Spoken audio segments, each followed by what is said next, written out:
Soyez les bienvenus à votre émission Claire et Nette. Chaque clic compte sur Internet, donc il faut prendre ses précautions.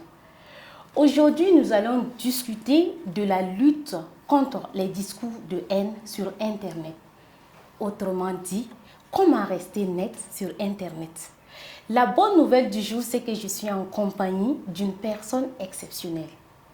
Il est le président de l'association des blogueurs du Burkina, l'ABB. Il est formateur, il est consultant et tout le plaisir est pour moi de recevoir M. Gabriel Kambou sur ce plateau. Le plaisir est partagé. Soyez les bienvenus. Merci. J'ai envie de savoir comment se porte l'ABB aujourd'hui avec ce contexte difficile que traverse le Burkina Faso. Alors, l'ABB se porte comme tous les Burkinabés se portent aujourd'hui, avec la conscience présente de la situation de crise, mais nous continuons d'être présentes afin d'apporter notre pierre de contribution au retour de la paix et de la cohésion sociale dans notre pays. Et déjà, vous le faites bien. Merci. Voilà. Alors, on est là pour parler des discours de haine sur Internet. Comment rester net sur Internet? Déjà, est-ce que le thème vous parle? Bien sûr, le thème me parle parce que, comme je l'ai dit, nous sommes dans une situation de crise. Donc, c'est un thème qui doit interpeller chaque Burkinabé. Chaque mot que nous utilisons dans notre langage, chaque acte que nous posons, on doit s'interroger, tourner comme le conseil les Saintes Écritures 7 fois avant de faire sortir la parole. J'ai envie de poser une question peut-être simple pour moi, mais ça pourrait être compliqué pour M. Kambou. Qu'entendons-nous par discours de haine? Alors, un discours de haine, c'est un message injurieux contre un individu ou un groupe d'individus. C'est une hostilité envers cette personne ou ce groupe de personnes. Et comment on identifie ces discours de haine générale? De par sa définition, quand vous voyez un message, par exemple, qui comporte des termes injurieux, qui comporte des termes de rabaissement de la personne, de discrimination, donc on peut, par exemple, exprimer le fait qu'on n'aime pas telle personne ou tel groupe de personnes. Et donc, tous les actes qu'on va poser vont aller dans le sens d'exprimer ces sentiments que nous avons, ces sentiments d'hostilité contre cette personne ou contre ce groupe de personnes. Merci bien pour cette belle définition. Nous allons marquer une pause parce que nous avons réalisé un micro-trottoir avec les citoyens burkinabés pour avoir également leur avis. Nous leur avons demandé quelle attitude tenir face au discours de haine. On les suit et on revient tout à l'heure sur le plateau.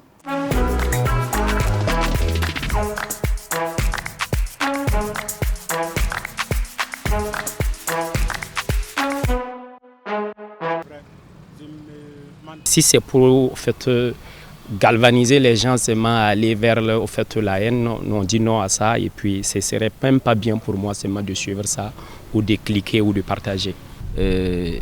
Pour moi d'abord, face à un discours de haine posté sur les réseaux sociaux, et si c'est une de mes connaissances, l'attitude que je vais adopter de prime abord, c'est de contacter la personne et lui faire savoir que ce type de discours n'est pas bon qu'on divulgue sur les réseaux sociaux. Maintenant, si c'est une personne que je ne connais pas et que je n'ai pas l'habitude d'échanger avec elle, pour moi, je passe sur le discours parce que je me dis qu'il y a des structures qui sont habilitées à interpeller ces personnes-là sur les réseaux sociaux. C'est de stopper la propagation.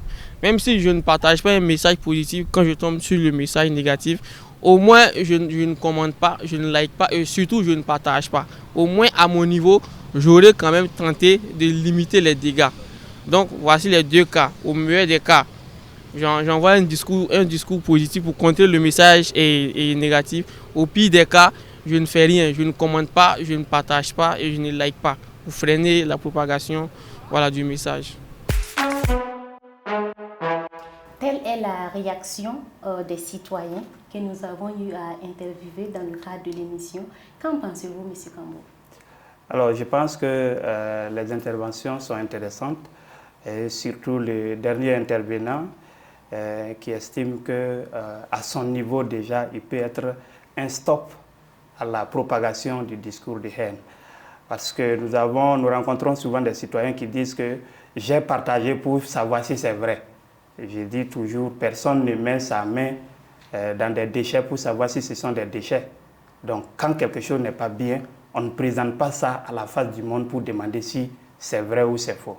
Donc, quand vous voyez un discours de haine, si vous connaissez la personne, vous pouvez interpeller la personne en inbox, comme on le dit, ou si vous ne connaissez pas la personne, déjà, vous pouvez signaler le message et vous pouvez aussi stopper, ne pas partager donc, ces messages en question. Okay. Comment les jeunes peuvent aussi contribuer à la promotion de la bonne information? Parce que la plupart des jeunes, c'est eux qui sont sur les plateformes numériques, les réseaux sociaux. Quelle pourrait être leur contribution? Alors, la contribution des jeunes est capitale. Parce que, comme vous l'avez dit, c'est la frange de la population qui est la plus présente sur les réseaux sociaux.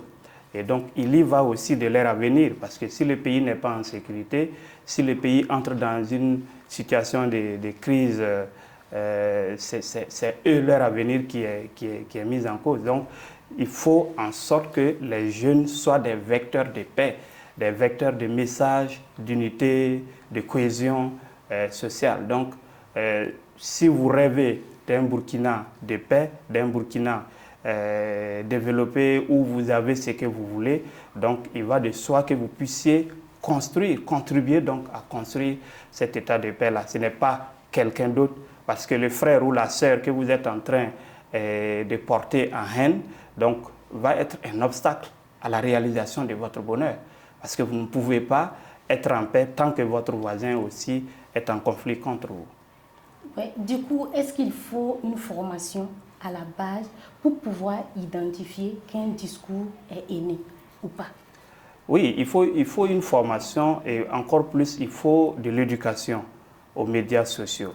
De façon classique, on a l'éducation aux médias, donc les médias classiques, mais on a tendance aujourd'hui de plus en plus à parler d'éducation aux médias sociaux. Et il le faut, voilà, que ce soit dans les cours à l'école et que ce soit dans les maisons. Parce qu'en réalité, nous sommes ce que nous sommes dans la vie physique, c'est ce que nous transposons donc, dans la vie numérique.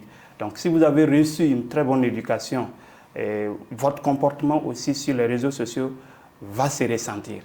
Voilà. Donc il est important que nous soyons tous bien éduqués dans ce sens-là. Quand on parle d'éducation, ce n'est pas forcément ou uniquement les parents qui doivent le faire, parce qu'à ce niveau, il y a des parents même qui ont besoin d'éducation. Donc, il faut en sorte que ce soit une volonté politique aussi. C'est qu'est-ce que nous voulons pour notre pays, quelle est la vision que nous voulons pour le pays. Donc, c'est important d'imprimer cette vision dans les actes et dans la formation de la jeunesse à construire donc cet état-là que nous voulons, ce développement que nous voulons pour le Burkina. Et c'est vrai que ce ne sont pas les parents seulement qui doivent chercher à éduquer, mais c'est quand même important qu'on revienne, même si vous l'avez abordé ici. Quelle pourrait être la contribution des parents dans l'éducation, en tout cas de la citoyenneté au numérique? Mais bien sûr, si je dis que ce n'est pas réservé aux parents seulement, ce n'est pas aussi réservé uniquement à l'école. Parce qu'il faut la contribution de toutes ces parties-là pour pouvoir converger vers ce que le type de citoyennes ou de citoyens que nous voulons. Donc la contribution des parents est très importante parce que l'enfant ou le jeune est avec le parent à la maison et c'est la vision que nous voulons, c'est de aussi contribuer à vérifier, à contrôler, à amener l'enfant, à discuter avec l'enfant ou le jeune sur ce qu'il a comme outil ou comme comportement qu'il doit avoir en tant que personne. Si vous remarquez, en général, les enfants sont le produit de ce que les parents veulent. Vous avez des enfants, par exemple, qui ont embrassé telle filière dans les études parce que le papa a demandé de faire ça. Donc, c'est dire que la contribution des parents est très importante, mais c'est ça, je dis, si nous parlons d'un seul côté, ce n'est pas suffisant. Donc, si les parents font leur travail à la maison, il faut que l'école prenne les relais et vice-versa. Quels sont les types de messages qu'il faut promouvoir sur Internet? La question fondamentale, c'est pourquoi je vais sur Internet? Qu'est-ce qui m'amène sur Internet? Et je le dis très souvent dans mes formations aux jeunes. Quand vous ouvrez votre téléphone, quand vous faites le pas, le clic vers dans ce monde des milliards de personnes, c'est qu'est-ce que je suis allé chercher ou qu'est-ce que je suis allé donner au monde. C'est très important. Vous ne devez pas démarrer votre téléphone ou votre ordinateur juste pour aller insulter des gens. Je dis, quand vous mettez des mégas, c'est de l'argent, donc c'est une dépense. Mais est-ce que votre dépense va se transformer en investissement? Parce que si c'est un investissement, ça veut dire qu'à la fin des mégas que vous avez rechargés, vous avez quelque chose. Vous avez soit de la connaissance, soit de l'argent, et ainsi de suite. En tout cas, quelque chose qui vous permet de dire que vous n'avez pas dépensé ou vous jetez de l'argent. Mais si vous chargez votre téléphone par des mégas pour juste aller insulter des gens, pour aller faire des commentaires de haine, donc vous êtes nuisible à la société. Et donc, pour ce genre de personnes, la loi doit s'exprimer de la plus belle des manières afin que la société, de la même manière qu'on déploie les moyens pour mettre un terme aux activités des bandits ou des coupeurs de route ou toute autre personne qui trouble la vie sociale, la tranquillité sociale, c'est de cette même manière qu'il faut sévir sur Internet ou les réseaux sociaux pour toute personne, en tout cas qui trouble la quiétude ou la cohésion sociale de notre pays. Ouais, du coup, quel est l'impact que peut avoir un discours de haine véhiculé sur Internet, que ce soit sur la santé mentale, en tout cas dans la société? Quel est l'impact? L'impact est considérable. Vous avez des gens qui ont, par une vidéo vue sur Internet ou partagée dans les groupes WhatsApp, ils peuvent faire comment traiter telle maladie. Vous avez des gens, au temps de la dengue par exemple, demandez aux médecins à l'hôpital, ils vont vous dire, des gens sont arrivés en phase terminale parce qu'ils ont pris une dose exacerbée par exemple des feuilles de papaye et ainsi de suite. Parce qu'il a vu sur les réseaux sociaux ou dans les groupes WhatsApp qu'il faut faire ci ou ça. C'est aussi la même chose quand un discours, il y a des maisons par exemple qui avaient été saccagées à l'époque dans notre pays par un simple message sur Facebook que telle personne, ainsi de suite. Donc l'impact sur la cohésion sociale est considérable et il faut qu'on se rende compte. C'est dommage que certains citoyens arrivent devant le juge et sortent la phrase fétiche « je ne savais pas ». Non, vous devez savoir que l'acte que vous êtes en train de poser porte préjudice à l'ensemble des Burkinabés. Comme notre thème du jour concerne vraiment les discours de haine, disons la lutte contre les discours de haine, j'aimerais vous demander en quelques mots comment rester net sur Internet. Alors, comment rester net sur Internet? C'est de se dire que ce que je suis en train de faire, si on me faisait la même chose, qu'est-ce que cela allait me faire? C'est simple. Si vous avez la réponse à cette question, donc vos actes, vos paroles aussi doivent converger dans le sens. Parce que personne ne va sur Internet pour, entre griffes, se faire du mal, pour se tuer. Ce n'est pas un lieu de suicide. Donc, n'allez pas aussi envoyer des gens à la mort ou dans des situations difficiles. Donc, rester net pour soi, donc c'est bénéfique pour soi. Et donc, si c'est bénéfique pour moi, ça doit être bénéfique pour l'autre. Merci bien. Mais comment identifier les sources fiables d'informations sur Internet? Alors, c'est simple. Quand vous voyez une information, demandez, allez vérifier sur d'autres médias. Vous avez des médias officiels, vous avez des médias en tout cas reconnus. Donc, quand vous voyez une information qui circule dans les groupes WhatsApp ou sur les réseaux sociaux, c'est d'aller vérifier sur des sites officiels d'information. Donc, ou, par exemple, si on dit que ça se passe dans telle localité, c'est la possibilité d'appeler. Même si ça se passe à l'Est, par exemple, j'ai des amis qui sont de l'Est, par exemple. Même si je ne vais pas appeler à l'Est, mais il y a des gens de l'Est qui sont, par exemple, là où je suis, et je peux me renseigner, ainsi de suite. Et aussi, ne pas se précipiter pour relayer l'information, après pour dire que non, c'est pour savoir. Non. Si vous n'êtes pas sûr, il faut juste demander, il faut juste vérifier avec d'autres sources. Parce que si c'est une information importante, ce n'est pas le seul média ou la seule personne qui a partagé dans le groupe qui va diffuser l'information. Donc c'est important de ne pas être pressé, de ne pas vouloir faire du scoop ou du buzz en cherchant donc à être le premier à diffuser une information, à partager une information. Il n'y a aucun intérêt à être le premier à diffuser une information. Donc quand vous n'êtes pas sûr de l'information, il vaut mieux vérifier ou stopper en tout cas à votre niveau pour que la propagande ne se poursuive pas.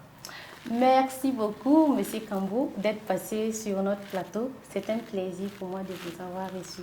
Pour nous aussi.